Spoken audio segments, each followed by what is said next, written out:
Maka itu bagi seorang yang belum bisa hidup seperti itu, hari ini mintalah anugerah itu.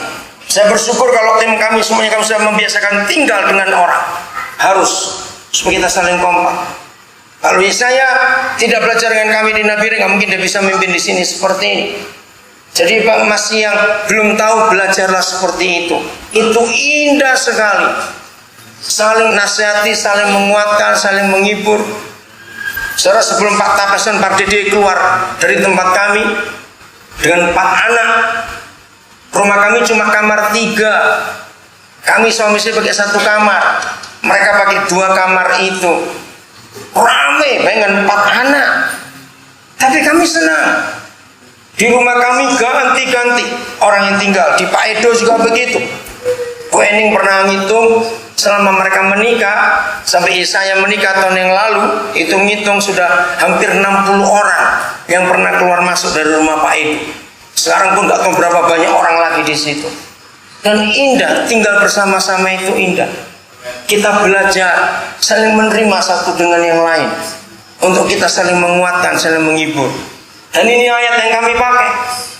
Dan itu menyenangkan sekali, saudara. Gak ada rahasia, semuanya terbuka, saling tahu. Di situ kehadiran Tuhan nyata. Dan ini yang dibutuhkan oleh dunia. Yesus itu nyata. Papa, Mama surgawi hadir dalam kehidupan kita. Jadi kita suami istri, kita adalah wakil Tuhan di dunia ini. Amin. Kita menyatakan diri Yesus kepada dunia itu. Itulah gereja. Oh, betapa indahnya kalau kita bisa hidup seperti itu. Kita lihat ayat yang lain lagi, bagaimana kebenaran ini akan nyata dalam diri kita. Kita buka 2 Timotius 1. Paulus punya banyak murid dan dia begitu dekat dengan mereka semuanya. Dan itu sungguh luar biasa. Ayat yang ke-6. Karena itulah kuperingatkan engkau untuk mengobarkan karunia Tuhan yang ada padamu oleh penumpangan tanganku atasmu. Saudara, kata penumpangan tanganku atasmu, Paulus tinggal dengan Timotius, tinggal dengan murid-murid yang lain. Dengan penumpangan tangan artinya dia membagikan kehidupannya. Dan Tuhan minta kepada Timotius lewat Paulus, kobarkan kasih karunia itu.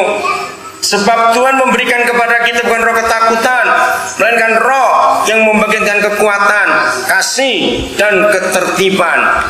Jadi hidup kita harus kita salurkan, kita bagikan kepada yang lain. Katakan amin untuk itu. Karena membagikan itu, wow saudara, hasilnya akan sungguh luar biasa. 2 Timotius 3 ayat yang ke-10. Nah, pada akhirnya ini yang harus terjadi dalam hidup kita semua. Dan dunia akan melihat hal ini. Kalau kita sudah bisa tinggal dalam sebuah komunitas, kita adalah keluarga, kita satu, kita bersyukur di Penjuni dapurnya satu, ya semuanya kita bisa nikmati bersama-sama dengan makanan yang sama. Kita bersyukur terus kita bagian dapur.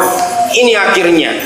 Tetapi engkau telah, bukan akan, mengikuti satu apanya? Ajaranku. 2 apanya?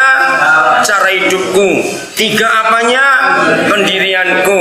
4 imanku. 5 kesabaranku. 6 kasihku. Dan ke-7, saudara, kapan kita bisa dicontoh orang dalam 7 hal ini?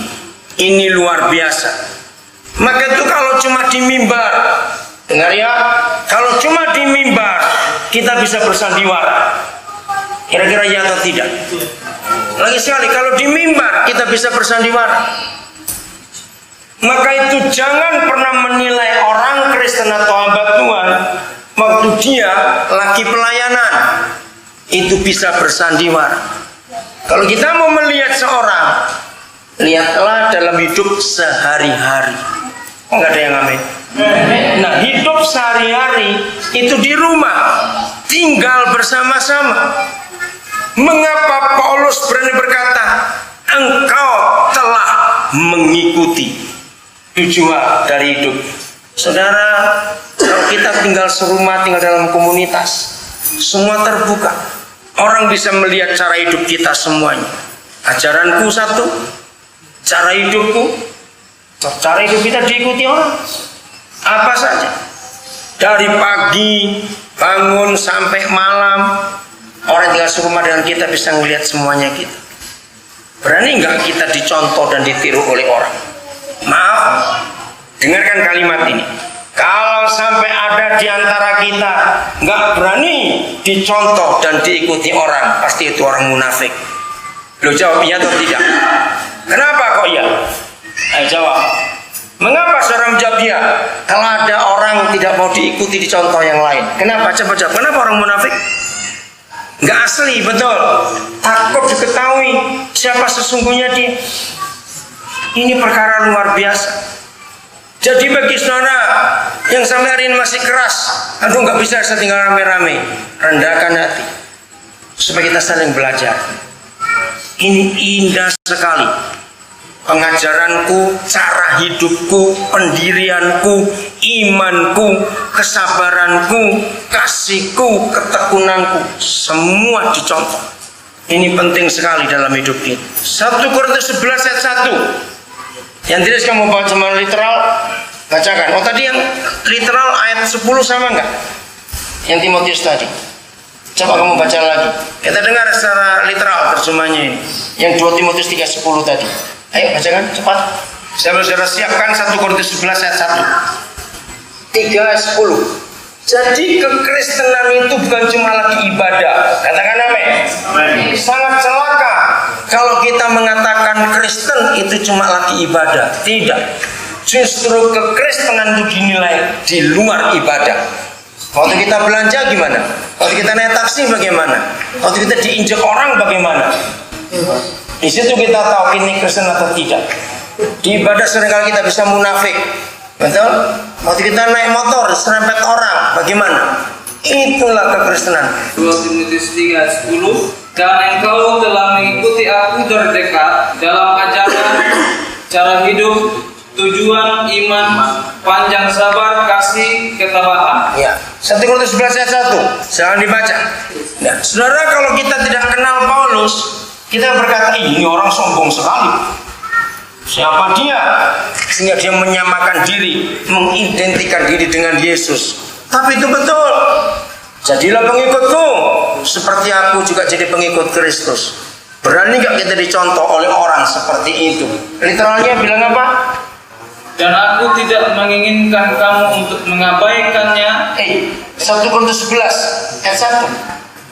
1 Korintus 11 ayat 1. Jadilah peneladanku sebagaimana aku juga terhadap Kristus. Ya, jadilah peneladanku. Siap saudara dicontoh oleh orang lain?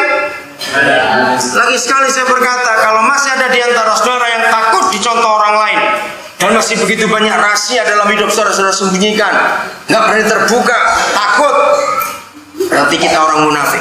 Ingat ini.